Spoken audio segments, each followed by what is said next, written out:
fina-follow ko. Oo, kasi dati talaga, nagugulat ako, bakit ang daming fina-follow nito nakabikini? Pinag-uusapan ngayon online si Jessie Mendiola matapos siyang tawaging sinungaling at plastic ng ilang netizens dahil sa isang bahagi ng kanilang vlog ni Luis Manzano. Sa vlog ni Luis ay guest si Jessie at sumagot sila ni Luis sa ilang couple questions kung saan napag-usapan ang tungkol sa pagpapatigil ni Jessie kay Luis sa pag-follow sa mga babaeng nakabikini at laging nakatupis.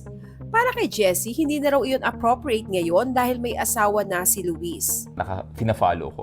Oo, kasi dati talaga, nagugulat ako, bakit ang daming fina-follow nito nakabikini? Tapos siguro siya din na-realize niya, hindi na rin siya appropriate ngayon. Kasi nga mag-asawa na kami. Pinahagi rin niya na dati ay mahilig din naman siyang mag-post ng nakabikini at mga sexy outfit.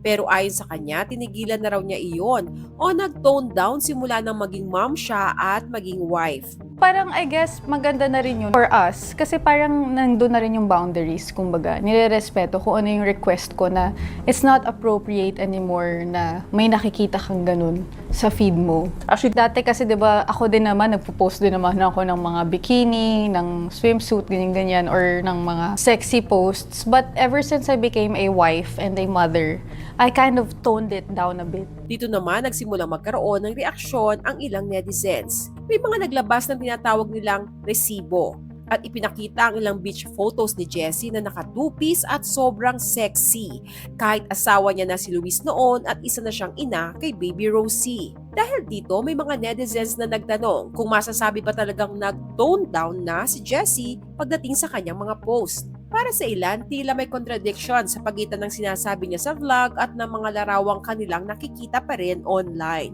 May mga nagkomento pa na kung sinabi raw ni Jessie na hindi na niya ginagawa o nag-tone down na siya, bakit mayroon pa rin mga ganitong pictures? Gayunpaman, ang mga nasabing bikini photos ni Jessie ay noong 2025 pa at mahalagang tandaan na ang beach photos na nakatupis ay hindi naman automatic na nangangahulugang hindi nag-tone down ang isang tao sa kanyang social media activity. Maaari ring magkaiba ang ibig sabihin ng pag-tone down para sa bawat tao. Kaya naman, ang naging kontrobersya ay nakasentro ngayon sa interpretation ng netizens sa naging pahayag ni Jessie at sa mga bikini pictures niya na nakikita pa rin sa social media. Sa huli, ang tanong ng publiko, may contradiction nga ba sa sinabi ni Jessie? O normal lamang na magbago ang paraan ng isang tao sa pagpo-post habang nagbabago rin ang kanyang buhay bilang asawa at ina? Kayo, ano ang masasabi ninyo? Share your comments below.